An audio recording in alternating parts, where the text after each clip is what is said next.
This is Tim Gallagher of the Sioux City Journal, and I'm at Nancy Heyer's place, farm east of Marcus, with Matthew Botkin, her nephew, and I'll just show a little bit. Who is this that I'm looking at? Matthew? This is Carl, her brother. This is his high school portrait. Yep. And in his pilot training in 1942, 43, into 44, here he is with his crew, their airfield in Louisiana, finishing up their training. And here is the marker of the cemetery where he's buried near Margraten, Holland, the American military cemetery. Lieutenant Carl, and is it Heline. Heline. He graduated from Marcus High School. No, Cleghorn. Excuse me, Cleghorn High School in 1940. And he was studying in Arizona when Pearl Harbor took place, and not that long after he enlisted. Correct. And ended up flying a few missions in Germany. Correct. And was shot down on Valentine's Day in 1945. And was killed by an SS commander once on the ground. Correct.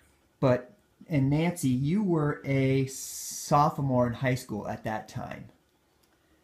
45 would 45. be 15. Yes, that would be right. And you do remember a gathering at the house when you came home from school when he was reported missing. Yes. Yeah. And then the family did not learn of his fate for almost a year, right? Was it Correct. 11 months? Correct. Officially, right. Okay, which was not uncommon in those days. Right, but they did not know of the disposition of the body for at least another year after that. Okay, and he was originally buried in a cemetery at a church in Germany. That's correct. The name of the community that it was? Rengsdorf. Rengsdorf. And then his body was then moved. After his body and two others were discovered there, two other Allied airmen, he was exhumed and moved to the Netherlands American Cemetery near Margraten. And that was in May of 46. May of 46. And that cemetery at one time held up to about 20,000 That's correct. U.S. GIs. Yes. And since that time, there have been about 12,000.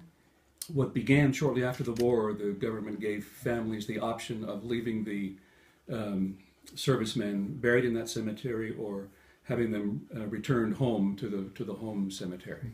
And that's about how many chose to do that. And our family chose to leave him there. And you did get to visit that cemetery then when you were 19 years old? Yes, I believe. correct. And you kept a letter that you had written at that time with some Yes. observations? Yes. You want to read just a portion of it if I can. I could jog your memory? Okay. I remember that it was a very cold fall when we were there, so it starts out that I'm all curled up in bed, the only warm place in the hotel. We are in Holland, close to the German, French, and Belgian borders. It rained and was cold all day. We arrived here by train about 1:30, registered at the hotel, ordered flowers and a taxi, and went to Margraten, the cemetery. It's a beautiful place, quiet, on comparatively high ground for Holland, so that you can see for miles around. It's in the open country and is not open for visitors, although the caretaker lives there, and with our letter of introduction from the office at Washington, D.C., we could go in. It's simple, only rows of crosses and green grass and a flag at one end. It is yet to be finished. Many more are to be brought there, and a huge monument is to be built. I like the simplicity of it. However, 17,000 plus are there now. It's quite a sight. I dreaded going there, as did we all, but felt somehow that we wanted to. The initial shock of it all was pretty terrible, but somehow, after we had been there a while and walked together through the cemetery, you felt better. If anyone had told me that it would be a comforting and satisfying, it would be satisfying to see Carl's grave, I wouldn't have believed them, but it was. I felt a closeness to him and to God that one doesn't often experience. You have to have faith in something, however. or else the old unanswered question of why would drive you crazy. Maybe he lived his life in 23 years. Somehow I feel better, which almost surprises me. Nothing was changed as far as he was concerned by us visiting the cemetery.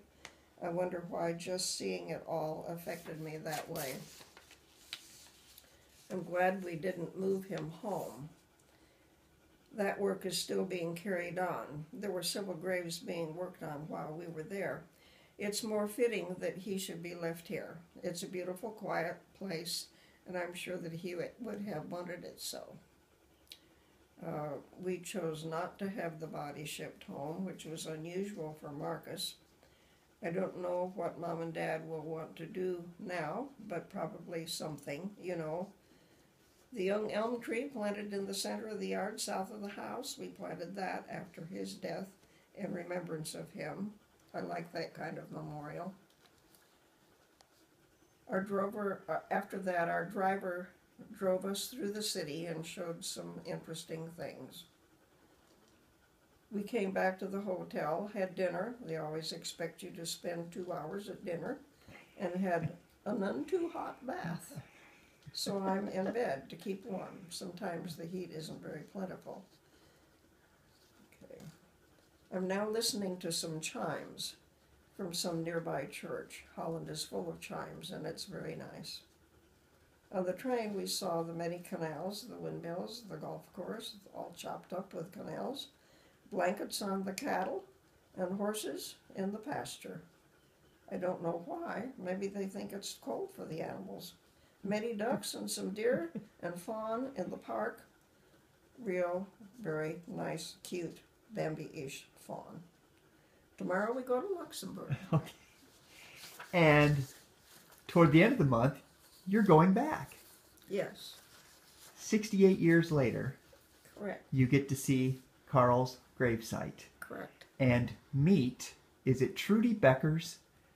That's correct. And forgive me, I didn't know anything about this cemetery and what the Dutch people have done for decades in the care. Even before the end of the war, they began adopting graves. And spontaneously, and soon all of the graves were adopted with a waiting list. Soon an organization was created to help manage those adoptions, and waiting lists have continued. It was reorganized in 2005, I think, where it was more officially organized as a foundation type organization. And to this day, there was still a waiting list, not only for those who are in the cemetery, about 8,300, but the 2,000 or so additional on the walls of the missing. And those names have also been adopted. Mm-hmm. And at appropriate times of the year, Memorial Day, Christmas, if they know the serviceman's birthday, those adopting